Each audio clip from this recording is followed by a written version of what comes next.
miudinho no domingo, que nós executamos há pelo menos mais de 30 anos, né? E nesse estudo, talvez, eu quase que digo, quase com certeza, Emmanuel dedicou o maior número de notas, mensagens a respeito do tema que nós temos estudado, né? Então, nós vamos ver uma pequena síntese dessas reflexões. Então, nós estamos no capítulo 5 do Evangelho de Mateus, que está aqui na transparência, porque o capítulo 5 do Evangelho de Mateus é onde está contido o famoso Sermão da Montanha ou Sermão das Bem-aventuranças, que na própria visão do Gandhi, que foi o homem que conseguiu libertar a Índia do jugo dos nossos queridos irmãos da Inglaterra, ele utilizou uma metodologia fantástica, que é a metodologia da não violência. E ele sempre dizia isso, e aí nós recordamos, realmente isso é verdade, ele sempre declarava que se todo o Evangelho de Nosso Senhor Jesus Cristo fosse perdido, e apenas tão somente o Sermão da Montanha ou as Bem-aventuranças fossem preservadas, todo o edifício cristão estaria tranquilo, porque lá encontramos a consolação e a moral cristã na sua maior pureza. Só que o Sermão da Montanha, ele vai no capítulo 5, versículos de 1 a 12, mas muitos intérpretes do Evangelho consideram também o 13 a 16, 17 a 20, 21 a 48, que são os versículos seguintes, como uma complementação ou uma explicação do próprio Sermão da Montanha. Vários intérpretes analisam dessa maneira. Então, nos versículos de 13 a 16, Jesus conclama que os discípulos são o sal da terra e a luz do mundo, mostrando que o discípulo, ele faz a diferença, o discípulo cristão faz a diferença na sociedade, nas relações sociais, na família, né? E mostrando que ele também é a luz do mundo, né? Para que serve o sal insípido? Naquela época, na época de Jesus, o sal tinha um significado completamente diferente que nós temos hoje. Hoje a gente despreza o sal, mas todo mundo conhece que recebe o tal do salário, né? Para a gente ver que a origem da palavra é porque esse era o meio, inclusive, de pagamento na época do Império Romano. Então o sal era extremamente valioso e raro e difícil de ser conseguido à época do Império Romano. Então Jesus e o sal têm a propriedade não só de dar sabor aos alimentos, como preservar. Então tem várias características interessantes. E a luz do mundo, né? E Jesus complementa essa pequena lição mostrando a parábola da candeia. Ninguém pega uma lâmpada, né, e coloca debaixo do alqueire, que era a unidade de medida que tinha à época de Jesus, um recipiente onde se guardavam os grãos. Mas não, põe em cima do velador, para que todo mundo consiga ver. Então, na verdade, o discípulo de Jesus, ele tem que ser o sal da terra, não insípido, e a luz do mundo. Já nos versículos 17 a 20, que é propriamente o que mais nos interessa, Jesus fala que não veio derrogar ou revogar a lei, mas cumprir.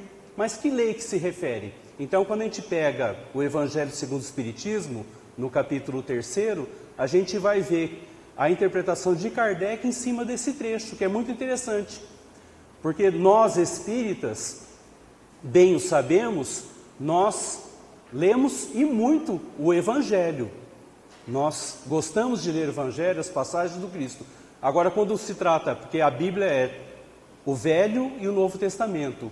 Então, Kardec, nesse capítulo 3º, ele já deixa bem claro que a lei de Deus, ou a lei moral do povo judeu, está condensada em num pequeno trecho. Qual que é o famoso trecho? Que, na visão de Kardec, corresponde à lei moral ou à lei divina proclamada por Moisés, lá no Monte Sinai, os 10 mandamentos. Então a gente vê que, se nós pudéssemos fazer uma síntese de todo o Velho Testamento na parte moral, isso está no próprio Evangelho segundo o Espiritismo. Onde estaria? No Sermão do Monte, no Sermão do Monte não, nos 10 mandamentos, que foi quase que psicografada lá no Monte Sinai, lá no Egito. Então a gente vê que Kardec ele segrega bem, que no Velho Testamento a esmagadora maioria dos seus textos tem a ver o quê? Com a lei civil, e não a lei moral trazida por Moisés. Então, quando Jesus fala que ele não veio revogar a lei, mas cumprir, que lei que será que ele está se referindo?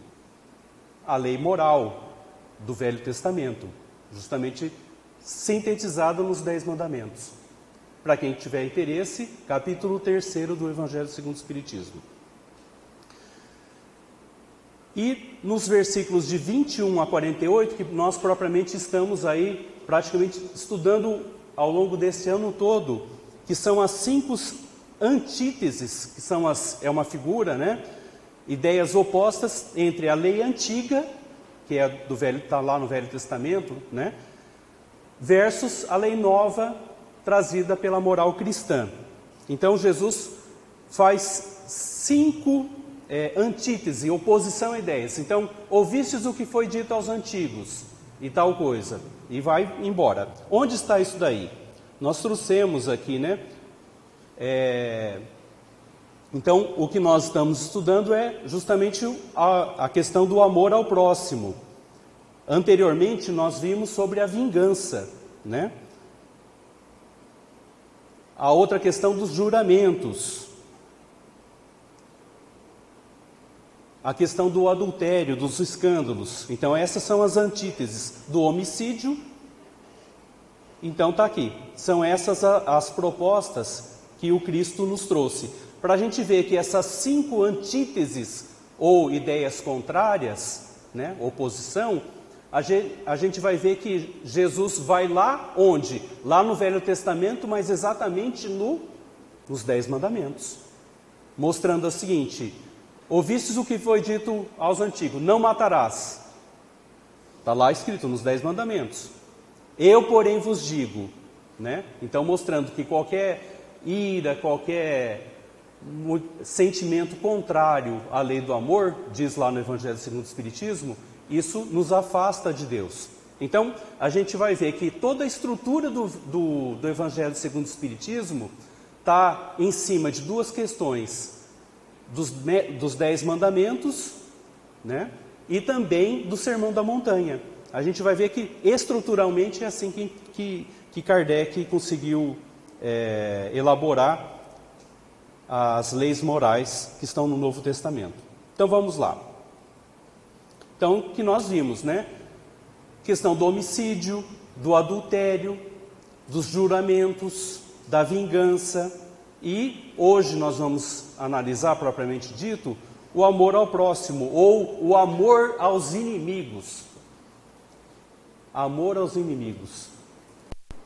Isso é tão complexo, tão difícil, porque a maioria de nós, ainda que estagiamos nos primeiros graus da evolução terrena, né? Estamos caminhando à perfeição, como diz lá no Evangelho, a gente às vezes mal consegue amar aos amigos. Temos sentimentos de inveja, ou sentimentos tanto da inveja, de rancor, e aí vai. Quer dizer, o amor ao próximo, amor aos inimigos, é um capítulo especial. Vamos lá então? Então, só a gente fez uma observação. Para a gente ver como que Emmanuel trabalhou com esse assunto, então está aqui, do versículo 43 ao 48, Emmanuel, surpreendentemente, dedica-se a 48 mensagens. Então, mostrando assim, o caminho para a nossa evolução é realmente a gente conseguir esse ideal, conseguir amar os inimigos. Mas vamos ver o que é amar os inimigos, né? A gente poderia até fazer uma leitura rápida aqui, né? Então vamos lá. Só que quando a gente fala assim, amor aos inimigos, mas como que eu vou conseguir amar o meu inimigo? Eu mal consigo amar o meu amigo, meus parentes, né? Dá às vezes aquele pereco-treco. Mas no Livro dos Espíritos tem a primeira chave, explicando como que é, em que grau que a gente tem que analisar esse amor dos inimigos. Está na questão 887 do Livro dos Espíritos. A gente vai ver que Kardec pergunta, Jesus também disse, amai mesmo os vossos inimigos, fecha aspas. Ora, o amor aos inimigos não será contrário às nossas tendências naturais e a inimizade não provirá de uma falta de simpatia entre os espíritos? Ou seja, é uma coisa que não dá cola. Se eu chego perto de um inimigo, uma pessoa declaradamente que não me quer bem, até arrepia, só de pensar. Agora imagina só, isso daí não é natural. Seria, na tese aqui da pergunta, isso seria totalmente contrário às nossas próprias tendências naturais, né? E aí, uma boa questão ou não? E aí, como é que faz? Checkmate em Jesus, né? Olha lá que resposta dos Espíritos, interessantíssima. Os Espíritos responderam então nessa questão: certo, ninguém pode votar aos seus inimigos um amor terno e apaixonado. Então aqui ele separa. Ninguém vai querer ter um amor terno, apaixonado por um inimigo. Não foi isso que Jesus entendeu de dizer. Amar os inimigos, está aqui a explicação, é perdoar-lhes e lhes retribuir o mal com o bem. O que assim procede se torna superior aos seus inimigos, ao passo que abaixo deles se procura tomar a vingança. Então a gente vê que, como entendia Jesus esse amar aos inimigos, é dentro desse contexto, né? Não aquele amor terno, apaixonado. Mas será que os espíritos estão errados? Não é possível que não, mas eu quero ter... Olha, ou será que é um problema de tradução? Então tem um livro que nós estudamos também, porque no estudo do Mildinho que a gente faz no domingo de manhã, a gente pega vários intérpretes, sejam protestantes, sejam católicos. Esse daqui é um autor protestante, chamado William Berkeley. Tá aqui a fotografia dele, e o livro que nós temos disponível é esse daqui, Comentário ao Novo Testamento. O nosso amigo Mateus, que também participa, adora a interpretação dele. Então ele é da igreja escocesa, que seria presbiteriana. O autor já está desencarnado desde 1978, já faz um bom tempo.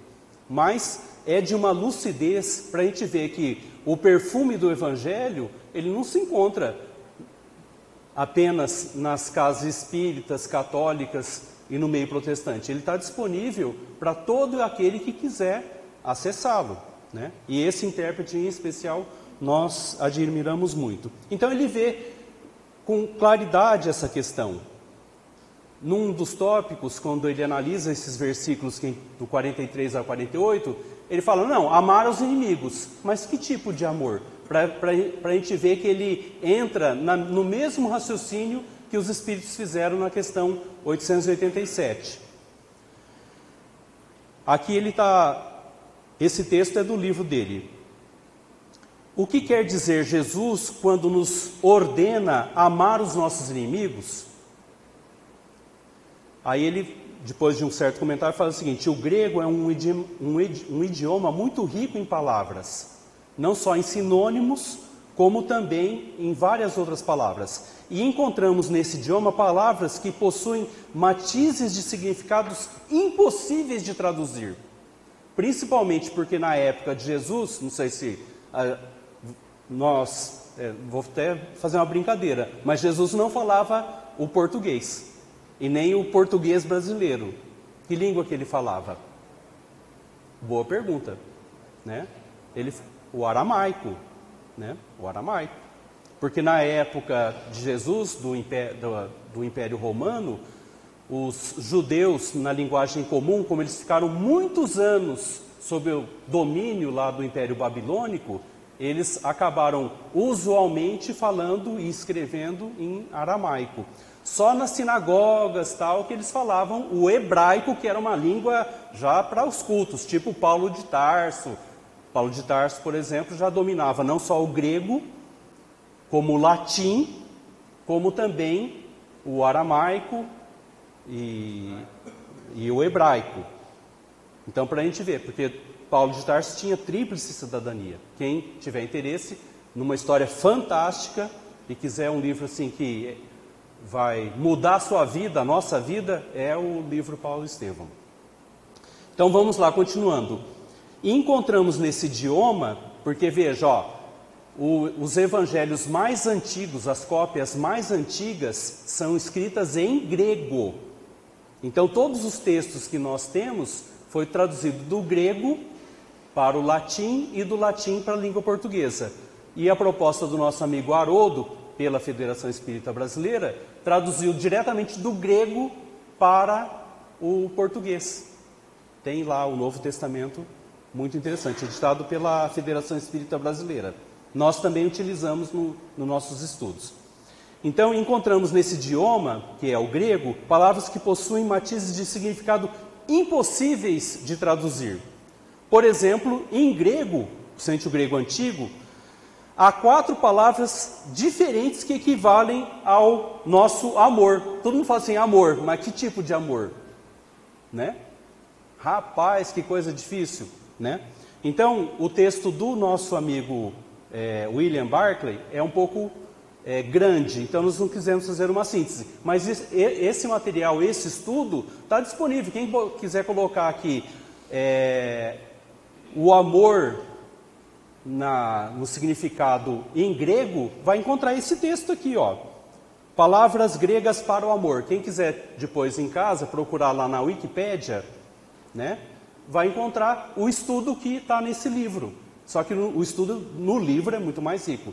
Mas para a nossa síntese, para o nosso entendimento, a gente trouxe como que os gregos, na época de Jesus, entendiam a palavra amor. Então, a primeira palavra amor, eu não sei traduzir em grego. Se alguém tiver conhecimento em grego, mas eu vou botar aqui literalmente, storge, mas eu não sei se é assim que pronuncia. Seria a afeição do grego moderno. Então, uma das palavras que descreve o amor para um grego à época de Jesus seria essa daí, a afeição. Então, ela é usada principalmente nas relações entre pais e filhos, ou entre irmãos, na unidade familiar. Então, esse é o primeiro tipo de amor, que é o amor filial. Então, é de um pai para com o filho, de um filho para com o pai. E aí, alguém tem alguma dúvida? Todo mundo conhece esse amor.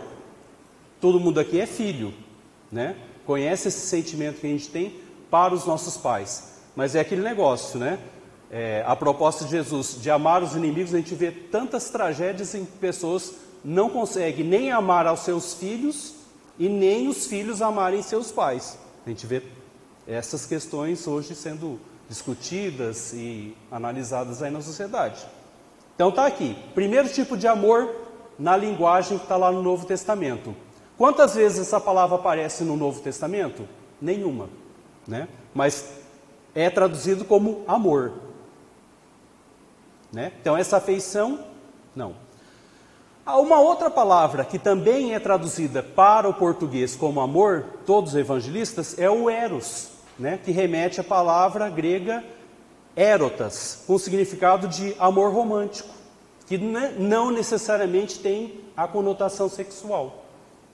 Então, mas ele é associado ao desejo, à atração física, ao prazer e ao sexo propriamente dito. Então, esse é o amor eros. Então, descobrimos 2 palavras que, se traduzidas do grego antigo para o português, vai estar grafada como amor. Ok? E o amor filia. Essa sim, raramente ela aparece no Novo Testamento. Rarissimamente. São poucas passagens em que, se a gente for lá no texto em grego, como o Haroldo fez, vai encontrar. Esse amor filia qual que é? É a da amizade, né? no grego moderno de hoje. Indica um amor virtuoso, desapaixonado, sem aquela conotação erótica. Então, aquele amor que a gente dedica aos nossos companheiros de jornada, no trabalho, na sociedade. Quando eu vejo o João Lúcio, ô João Lúcio, né? Porque a gente já está há vários anos comendo muito sal aí, e um sal caro, né? Então, esse amor é um amor de um sentimento já bem elevado. E já aparece no Novo Testamento, mas a tradução está lá como amor. Mas qual é o tipo de amor? Então, agora a gente já sabe que tem um amor que aparece no Evangelho, que é o amor filia, né? É descrito como amor entre amigos e irmãos, inclui a lealdade aos amigos e à comunidade. Então, talvez Paulo tenha utilizado lá nas suas cartas, né, para eles manterem lá a comunidade cristã, nos seus primeiros passos, unida, fortalecida, né? Foi uma luta. Onde está essa informação? Paulo e Estevão. E aí chegamos sim, à palavra que descreve o amor cristão, verdadeiro, aquele amor que a gente tem que entender como amor mesmo, né? Que é o amor ágape. Alguém já deve ter ouvido falar dessa palavra, né? Que é o amor também no grego moderno. Agora, assim, desse trecho em diante já é o trecho do William Barclay, do segundo parágrafo em diante, né? O verdadeiro significado de ágape, que é esse amor cristão, é a benevolência invencível, infinita boa vontade. Se considerarmos uma pessoa com ágape, com essa classe de amor, não nos importará o que essa pessoa possa fazer ou nos fazer. Ou seja, não importa o que ele é e nem o que ele nos tenha feito. Eu tenho por essa pessoa esse tipo de amor, né? Não importará a maneira em que nos trate, se nos insultar, nos injuriar, nos ofender. Olha que tipo de amor, né? Nunca permitiremos que nos invada o coração outro sentimento que a melhor e mais elevada boa vontade. Sempre olharemos a essa pessoa, né, com uma benevolência indescritível, que busca em toda situação o melhor para o bem para o outro. Para mim só tem um amor que, na minha visão, né, de certas, que é a tema da novela, como é que chama a novela? Que está passando na Rede Globo? Amor de mãe, né? É incondicional, não é isso? Oi? Eu estou surdo, não dá pra... amor de vó? É, de vó? Então, ó, a nossa avózinha aqui, né, está comentando que só tem um amor que supera o de mãe, amor de vó e de vô também, né? Então também temos que puxar a sardinha para o nosso lado. Então, essa novela aí, que os poucos lances que eu vi, né, o drama é mais ou menos por aí. A pessoa vai, acredita, né, e a gente vê isso daí, esse tipo de amor ágape, né, espetacularmente sendo desenvolvido de forma amorosa nesse aspecto. É o único que eu consigo enxergar. Porque nós pais, né, já somos mais racionais, 2 mais 2 são 4 e não 5, né? Então vamos lá.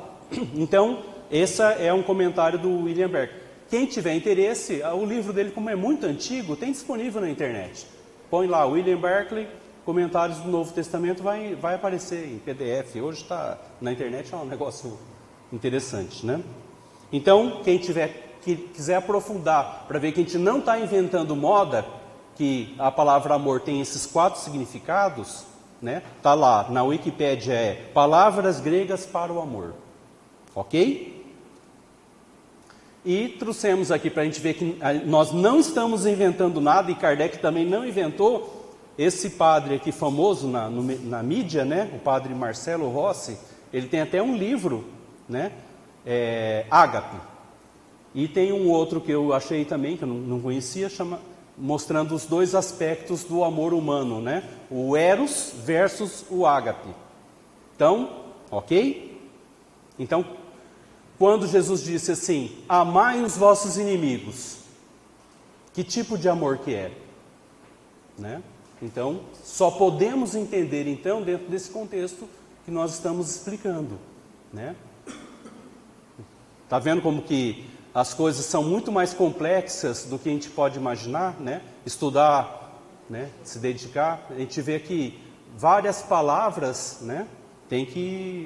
Então o nosso querido Emmanuel dedicou 48 mensagens que estão disponíveis na internet sobre amai os vossos inimigos. Ele pegou essa frase e fez 48 análises diferentes. 48. Diz o Haroldo nas suas palestras, né, que os judeus só ficavam satisfeitos, né, quando,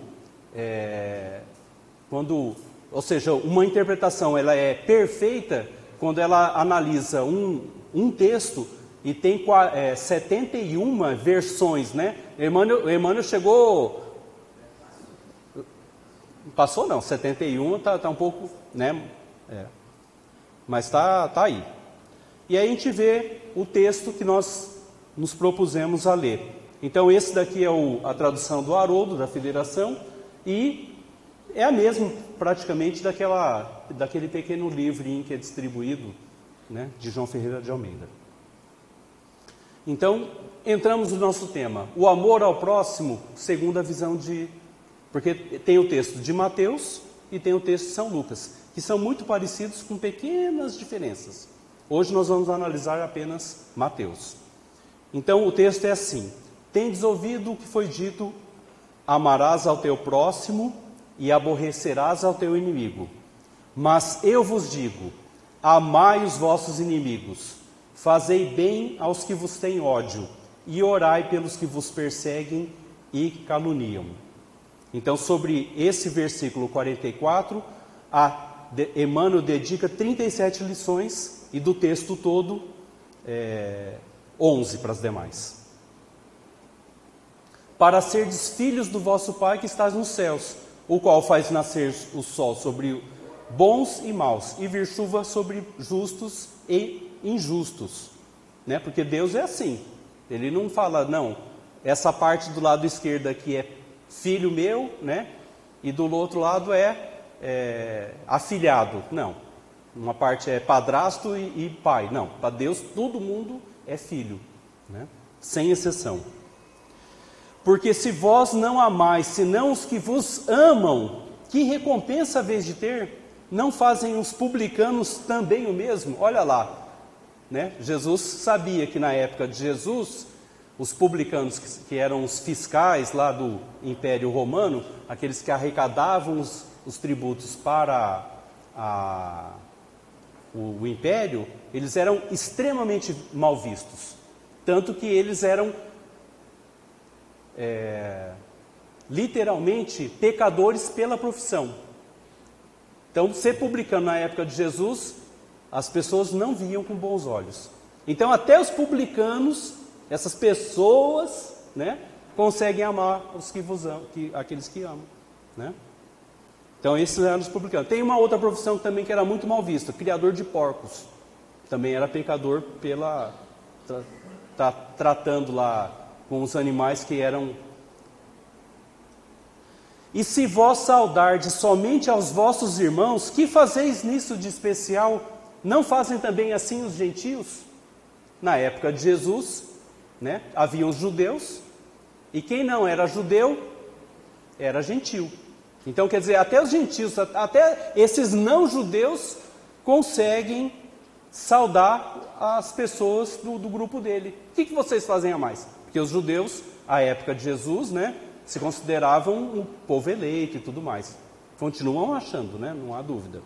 Então, se eles se consideram pessoas tão especiais, o que eles fazem a mais de especial em relação aos demais povos, né? Então, no 48, que nós estamos terminando de estudar, talvez até o final do ano, não, no final do ano, no início do ano que vem, a gente termina o versículo 48, que é uma proposta fantástica, né? Sede vós, pois, perfeitos, como também vosso Pai Celestial é perfeito. Não é fácil. Esse versículo 48, para a gente ver o significado desses versículos, do 43 a 48, há 2 capítulos do Evangelho segundo o Espiritismo dedicados a ele. Um, no Evangelho segundo o Espiritismo, que é amai os vossos inimigos, e o outro, sede perfeitos. Não é isso? Mas como que a gente pode ser perfeito? Então está lá. Quem tiver interesse, está lá no Evangelho segundo o Espiritismo. Só para a gente recordar, vou dar uma voltadinha, page up aqui, ó. Então no versículo 48, que é analisado com 37 mensagens do benfeitor Emmanuel, então ela está contendo três determinações para nós. Quais são essas determinações? Amai os vossos inimigos, então a gente já sabe que tipo de amor que é o amor, começa com A e acaba com P, ágape, né? Para a gente saber que contexto que a gente está trabalhando, né? Fazei bem aos que vos têm ódio, difícil, hein? E por último, orai pelos que vos perseguem e caluniam. Então são essas 3 propostas do Cristo para que a gente consiga chegar a ser perfeito como Deus também o é. Nesse capítulo do Evangelho segundo o Espiritismo, ele fala que Deus é a perfeição absoluta. Enquanto nós, seres que estamos em evolução, inclusive os anjos, os arcanjos, serafins e os cristos, e são seres que já atingiram a perfeição relativa. Ou seja, como diz lá em Minas Gerais, esse trem não acaba nunca. Não acaba nunca, né? Então está aqui no Evangelho segundo o Espiritismo, no Amai os vossos inimigos, que é um capítulo especial. Então, os benfeitores, à época de Jesus, na época de Kardec, colocaram esses tópicos que nós não vamos analisar, obviamente, pelo tempo não dá. Retribuir o bem pelo mal, os inimigos desencarnados, que é um folclore que existe entre as pessoas que não são religiosas. O João Lúcio é meu inimigo? Fácil de resolver, né? Como que é? Matado a cobra... Mata a cobra, morreu o veneno, não é isso que é o que se diz no popular? Para nós espíritas, muito bem desenvolvido no Evangelho, é mostrado assim: morto o teu inimigo, aí ele vai aparecer do outro lado como um obsessor terrível. Os romances espíritas são pródigos, né, em tratar desse tema. Se alguém vos bater na face direita, apresentar-lhe também a outra, mostrando que qual face que a gente tem que mostrar, né? A do perdão, né? E não da vingança, do ódio e do duelo, que são os demais temas. E no sede perfeitos, os caracteres da perfeição, o homem de bem, os bons espíritas e a parábola da semente. Então a gente vê que nesse pequeno trecho do versículo 43 a 48, há 2 capítulos do Evangelho segundo o Espiritismo desenvolvendo o tema, disponível para todo mundo. Aí, um dos primeiros estudos que nós fizemos sobre o tema, e a gente vai, logo que a gente começa um capítulo novo do Evangelho, a gente vê qual que foi a interpretação do nosso amigo Carlos Torres Pastorinho. Para quem não conhece, ele edita até hoje, né? Ele já desencarnou, é claro, né? Mas um livro dele é um best-seller em praticamente no mundo inteiro, né? Que é o Minutos de Sabedoria, que é um livro espetacular. São lições pequenas, vende que nem água, editado pela editora Vozes, porque ele tem o período que ele era católico e depois o período em que ele se tornou espírita.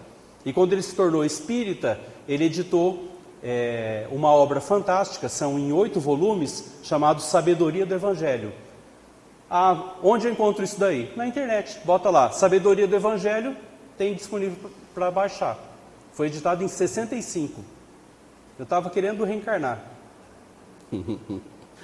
Pode ver que essa primeira edição aqui é de 64, aparece no meu aqui. Aí eu estava querendo reencarnar. Então, um dos comentários que ele faz que eu acho muito interessante, que embora em Provérbios, que lá no Velho Testamento já estivesse escrito: se teu inimigo tiver fome, dá-lhe de comer, e se tiver sede, dá-lhe de beber, porque lhe amontoarás brasas vivas sobre a cabeça, e Yahvé né, te recompensará. Não era esse o hábito entre os israelitas. Então, lá no Velho Testamento, a gente não encontra lá aborrecer ao seu inimigo. Não, ao contrário. A gente vai ver que o Velho Testamento sempre fala para a gente tratar bem todo mundo, inclusive, né? Mas não era isso que se dava no miudinho, né? Então, e eu gosto muito dessa passagem porque amontoarás brasas vivas sobre a cabeça. Porque nessa época de Jesus, como hoje, existiam e existem os médiuns, ou, na linguagem do Velho Testamento, os profetas. Quando uma pessoa é capaz de perdoar, ou é capaz de amar o próprio inimigo, o que é amontoar brasas vivas sobre a cabeça? Porque a aura dela, eu acho que é um pouco diferente, não é não? Muito diferente. A ponto dos médiuns daquela época, os profetas, baterem o olho e ver, essa pessoa é diferente, né? Então, a proposta do Cristo é para todos nós conseguirmos. E, só para a gente ver, com esse comportamento, conclui o nosso amigo, tornar-nos-emos filhos de Deus ou divinos, se a gente conseguir amar ao próximo, amor a ágape, no sentido dado à expressão dos escritores judeus à época. Vamos ver como é que está aí? Está muito pequenininho, mas não deu porque é um texto de imagem. Então ele faz o seguinte raciocínio para nós, para a gente ver que quem consegue perdoar a um inimigo, amar a um inimigo, consegue chegar à linguagem matemática perfeita. Quem gosta de matemática, né? Então, se a gente fizer o seguinte conta, se a gente figurar como o mal uma coisa negativa, menos 1, e o bem, mais 1, né? E o perdão, 0, porque quem perdoa não faz nem bem nem mal, perdoou, né? É 0. Então a gente tem a seguinte equação: se alguém nos fez mal, é menos 1. Se a gente porventura fizer mal ainda, nos vingar, perseguir, etc., ter ódio, então é menos 2, porque menos 1 mais menos 1 dá menos 2, é o que pelo menos eu aprendi em matemática. Então, mal feito mais mal retribuído, mal duplo. Então é o ciclo que não fecha. Quando alguém nos faz mal e a gente retribui com mal, né, a gente está num caldeirão fervente. Por outro lado, se alguém nos fez mal e a gente conseguiu perdoar, ou alguém porventura tem perdoado, então menos 1 mais 0, ou seja, a pessoa me fez mal, mas eu não vou esquecer, né? Então dá menos 1. Então, mal feito mais o perdão dá só o mal. Então, pela providência divina, esse mal ainda continua rondando, né? Agora, no entanto, a proposta do Cristo, menos 1 mais 1 dá 0. Então, quer dizer, mal feito mais um benefício prestado dá o mal anulado. Então, se a gente conseguir isso daí, é a perfeição. Então, é a proposta do Cristo. Sede perfeitos. Então, matematicamente, diz o meu cunhado matemático que está aqui na frente, né? Então, matematicamente se prova que só o bem praticado em favor de quem nos faça mal é que consegue estipar a dor e o sofrimento na face da terra, conclui ele. Então, quem tiver interesse, Sabedoria do Evangelho, é fantástico, está disponível, né? Para a gente concluir, que nosso tempo está se esgotando, no livro Coletânea do Além,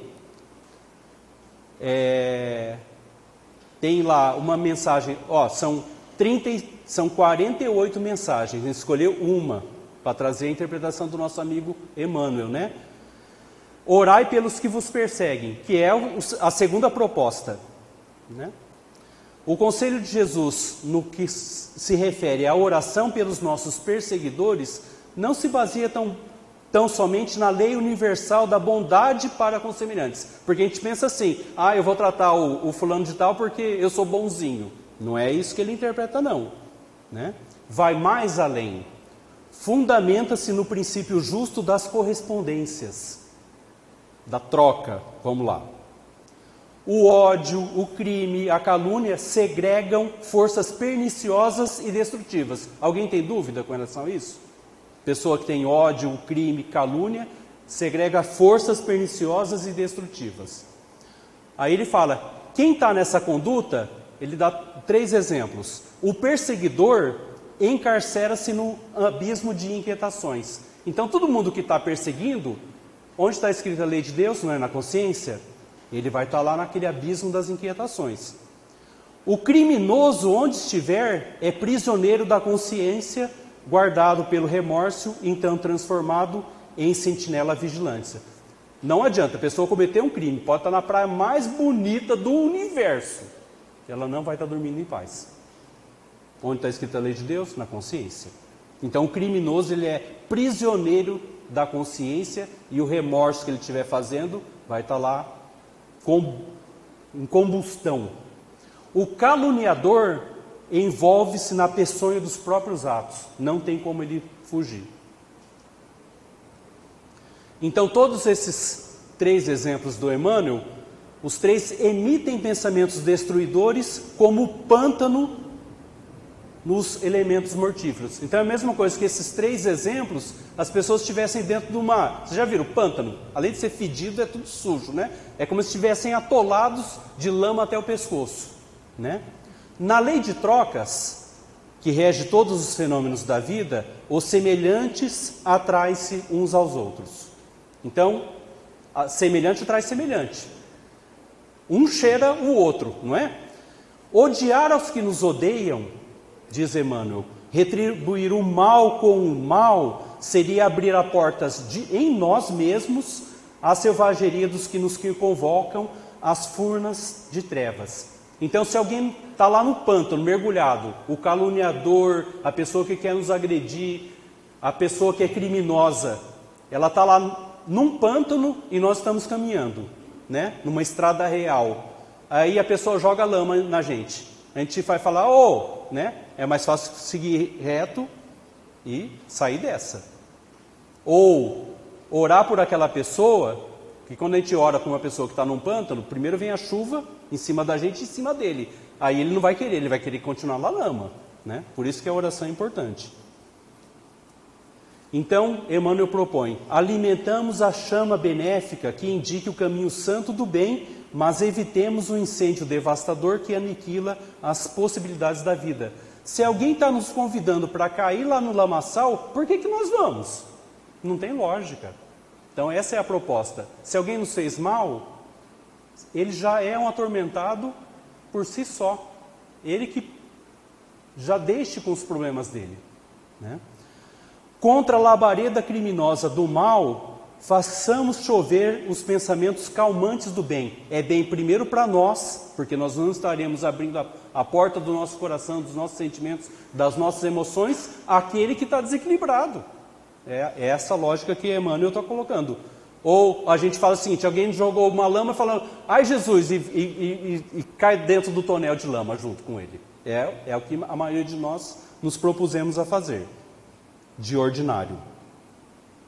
Toda vez que a onda escura da perseguição nos procura envolver na luta digna, nós estamos trabalhando com zelo, dedicação, cuidando da nossa família, e a pessoa está com essas propostas, querendo nos caluniar, nos deixar para baixo, né? Oremos e vigiemos, passamos adiante.